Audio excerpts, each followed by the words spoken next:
Adapun perempuan dan khunsa. Khunsa ni itu orang yang ada dua alat kelamin. Itu khunsa. Bukan pondan. Pondan lain.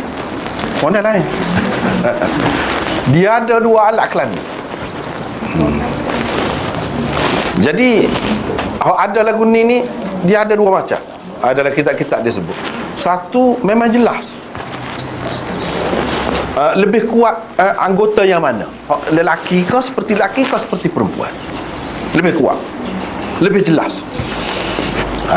Ada juga yang ada saja anggota lelaki itu ada saja, dari segi fungsinya tak ada mana. Yang ini lebih kuat kepada hak perempuan. Itu khunsa bayyin orang panggil. Ada juga khunsa muskil. Khunsa muskil ni sama kuat. Kita tak boleh nak kata hak mana, kuatlah ke perempuan ke kuatlah ke lelaki ke. Dia ni hukumnya lain, serupa dengan perempuan. Ni serupa dengan perempuan. Khunsa ni cuma dia boleh pergi jauh lagi masalah tu, tapi kita tidak nak bincang lah. Sekarang ni dia boleh pergi jauh lagi. Kalau sampai sekarang ni kan macam-macam ada kan kemajuan dari segi perubatan.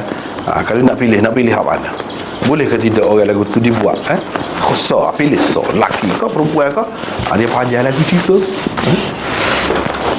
Panjang lagi cerita. Jadi adakah khunsa ni sesuatu yang mesti diterima gitu saja, tak boleh diubah supaya orang mulut mulut sumbing itu tak boleh diubah ke lagu mana?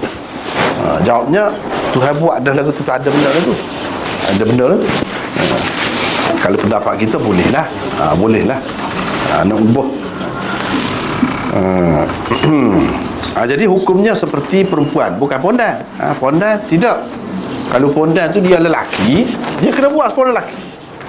Jangan cuma buat seperti perempuan.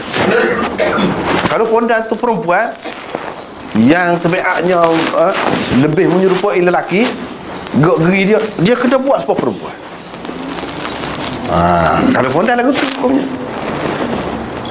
dia tak boleh